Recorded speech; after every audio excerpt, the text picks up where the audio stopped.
Good morning, Big Ten fans. Welcome back to another edition of the Big Ten Morning Minutes. I'm your host, Michael Chen. It is Thursday, February 21st, 2019.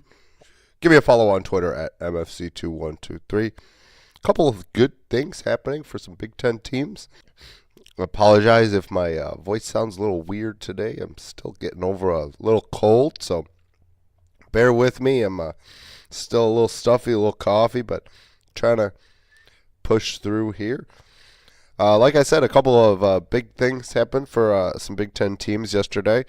I thought that this was very important, and that's why I'm going to lead off with it, as Penn State added a graduate transfer to their wide receiver room in George Campbell from Florida State. Very highly thought of prospect coming out of high school. He was a 5-star recruit. Campbell hasn't quite lived up to his high school rating, unfortunately for him, but fortunately for Penn State, after losing Juwan Johnson and Brandon Polk to transfers and then departing senior DeAndre Tompkins, they needed some experience and bodies really bad to James Franklin and his staff. And he's done a really good job of adding Campbell to the mix so that they can kind of defer a little bit of the pressure to some of off of the younger receivers that they have in their room and get obviously Campbell, who has some experience out there, and should be, you should be seeing him in the fall playing a good deal. So I think that's really important for Penn State as they transition away for sure from the Saquon Barkley and Trace McSorley era.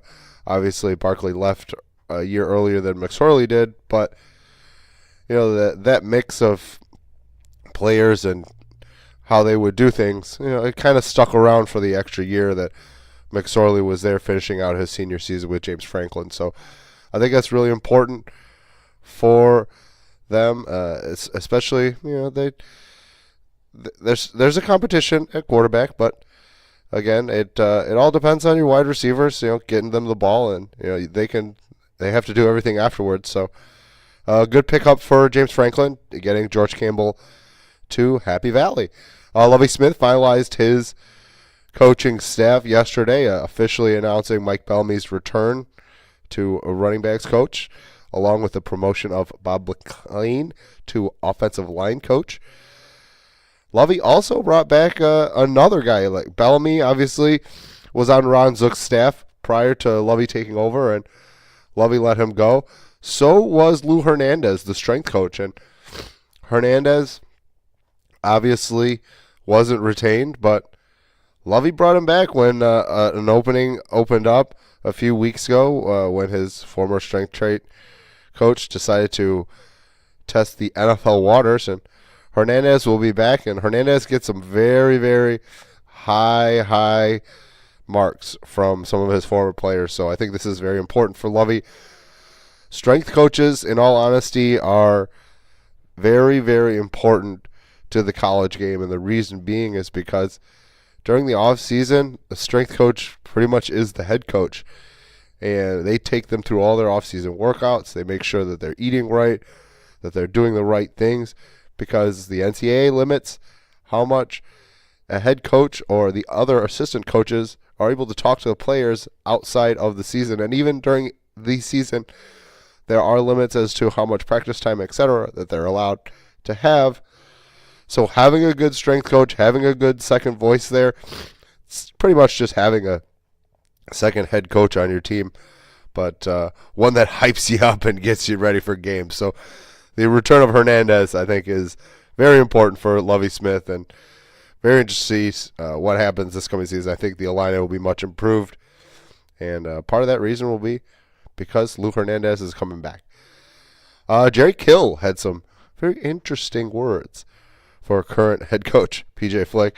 Obviously, you know that Kill had to retire due to health concerns a few years ago as a head man at Minnesota, and he's doesn't have very good things to say about PJ Fleck. And I quote, "He's all about himself. You can't listen to his interviews and think he's about the players. I lost a lot of respect." Obviously, Kill has issues with the ego that Fleck has shown.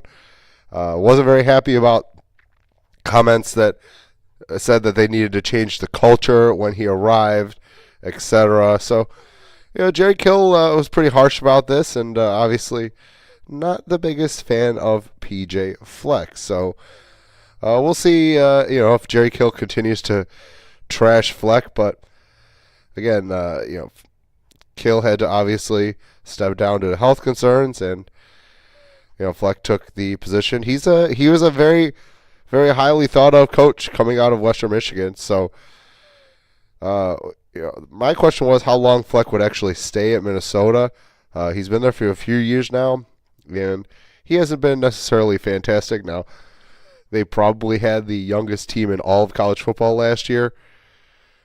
So you could see the trend is going up for the Golden Gophers. And, although Jerry Kill had some harsh words, you just, if I don't expect really PJ Fleck to make any sort of comments on it, really to, stoke the fire, throw gas on there, because it just doesn't make sense for Fleck to give much thought to Kill right now.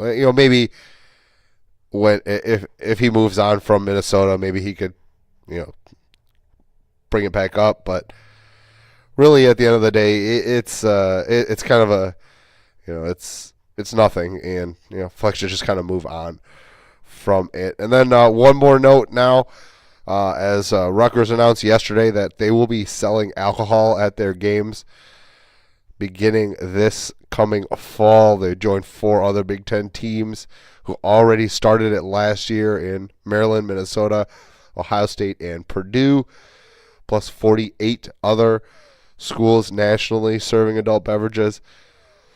Still just, you can only buy 2. You have to get a wristband. It's they verify, it's very tough to, they verify your ID, so it's like really tough to use fake IDs. So obviously, with college students, they have fake IDs. So making sure that they have to have wristbands. It's very, very strict process for these schools because kids can get tricky, etc. So they got to watch out. So just 2 beverages, an ID. Like I said, have to have wristbands. So I like it. I think it's good. It brings in added revenue. When you look at it for the conference, I mean, you have anywhere between 50 to 100,000 people at each one of these games, and any added revenue is a bonus for the schools. And that's going to do it for this morning's edition of the Big Ten Morning Minutes. I've been your host, Michael Chen. Thank you for dealing with my raspiness, my weird voice, the sniffles, and all of that. Like I said, I'm getting over a little cold. I thought that today would be a better day, but unfortunately not quite as good as I would have thought. Not a great start. I'm hacking a lot. I'm wheezing a little bit and got a little bit of runny nose. But I appreciate you hanging, sticking with me. Have a great day, Big Ten fans.